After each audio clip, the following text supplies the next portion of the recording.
All right, guys, so I'm gonna work with Trey here on his leash walking. My brother told me that he's a big struggle to walk on the leash when he's out on the walk. So I want to start it off simple with him. I want to be able to do this in the backyard and get him to engage with me on the leash in this simple backyard right here. If you don't know Trey, he's been in one of my past videos. He is Bo's brother and he's way bigger than Bo, so a lot of the pulling on the leash is not gonna fly anymore, especially because he's such a big dog. He weighs about 100 pounds. So when you guys use a flat collar on the leash pulling, it's not effective. Really what you're doing is you could damage the actual throat and all the bones in here. It's a very sensitive area.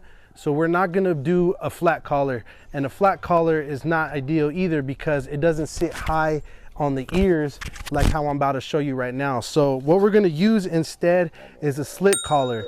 Now a slip collar tightens up when you use a correction on it, so you can see it tightens up, and you can lock it in place with this little thing right here, this little device right here, and that's how you lock it in place and it doesn't fall down.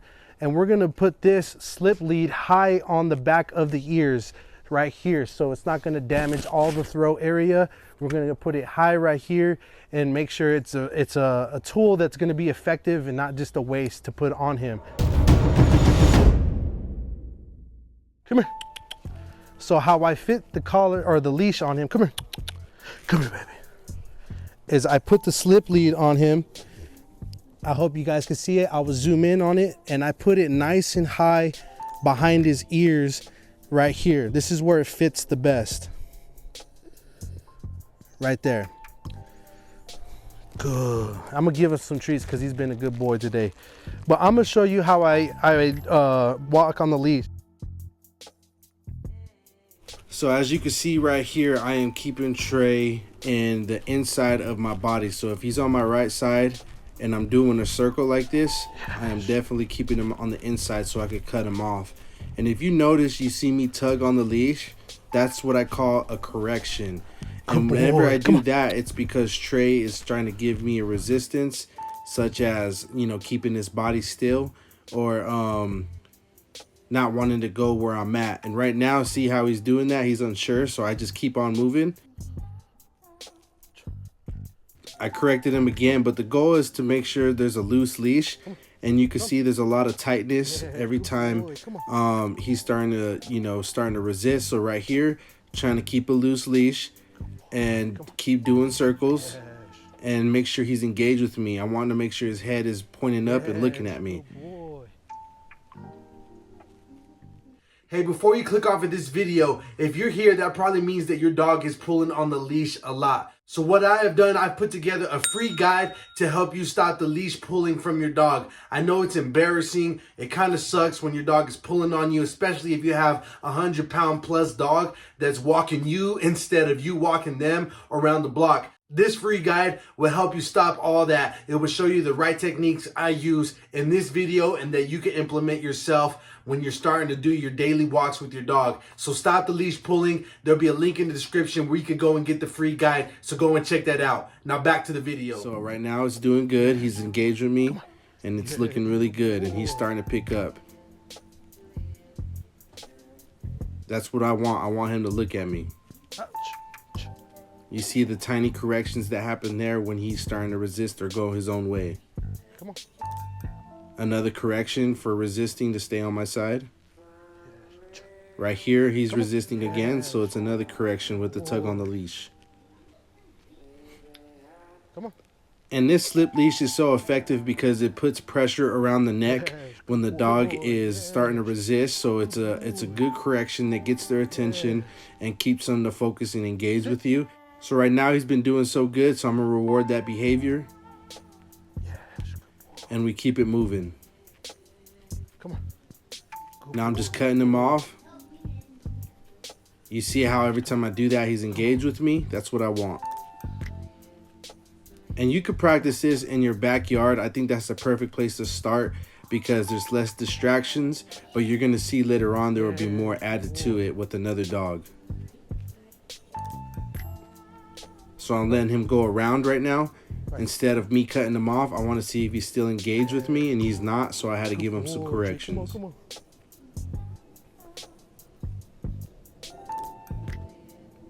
He's not engaged. Tiny correction. You see that? Again. You see how I tightened it up a little bit and then I corrected him just to let him know, hey, you're supposed to be paying attention to me. Come on. So as you can see, I'm able to walk back and forth with Trey, and he's able to eventually get walking on my side. Now, it's not perfect in the first session because it's gonna take some consistency from you to be able to get him to walk on the leash effectively. But that's essentially what I do when I start training on the leash, is I just walk back and forth with the slip lead, with the loose leash on the side. And as soon as you see them tugging on the leash, or the leash is starting to get tight, you give them a little correction like that, just to flick on the wrist. Then you're able to correct the dog with the slip lead and they're able to follow you.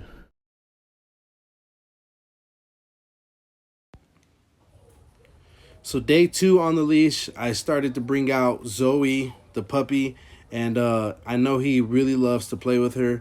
They like to bite on each other and have fun. So I'm gonna bring her out as a distraction. You can see this is day 2, so he's still having a little bit of resistance, but I want to add her as a distraction and it gets a whole lot better.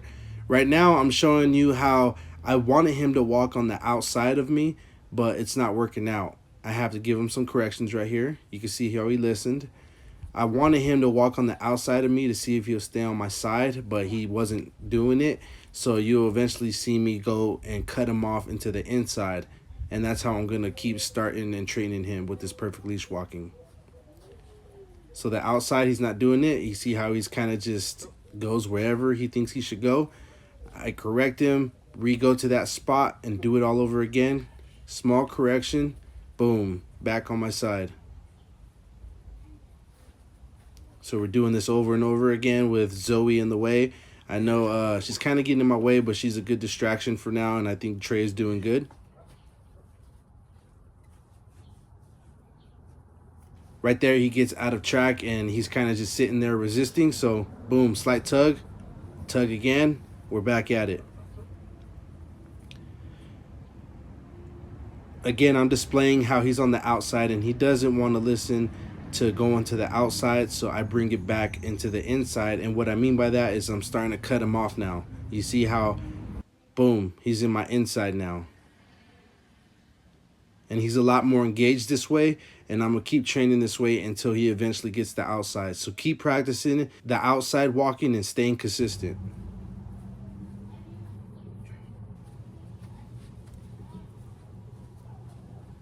And when you're starting to cut them off like this, you don't want to drag your knee into their body.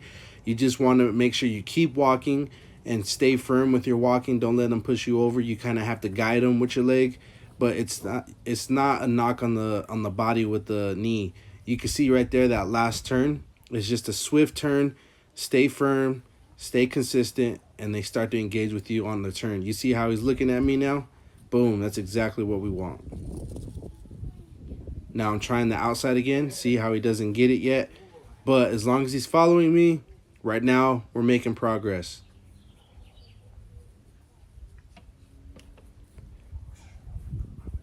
He's doing great right now.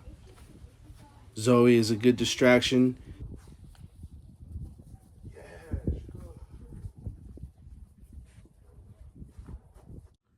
So I hope this really helped you with your perfect leash walking. I do want you to look over the video at least 2 to 3 times so you can get a feel on what the corrections look like for walking your dog on the leash and how I correct my dog and get them to engage with me.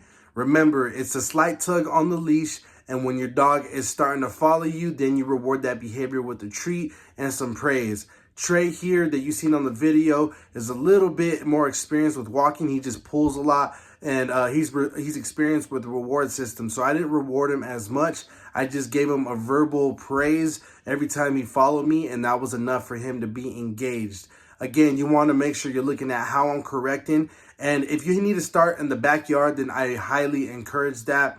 It's kind of difficult to get out there with parks, with people all around, dogs all around, bikes all around, especially you have reactive dog on the leash. Start in your backyard, start it there, start practicing there. Get at least 15 minutes a day in for at least minimum 3 days a week. and start practicing. Then you could add on some distractions like the park or whatnot. And you could do this actual training that you see in the video in the park as well. Start with going back and forth, maybe do sharp turns, practice the outside walk and practice the inside walk. And until you get it down, you can start doing it with more distractions. Maybe go down the block, maybe go down a new block. So if you found value in this video, do me a favor, hit that like button, subscribe to the channel for more training tips and videos just like this one. I will see you guys on the next one. I am out.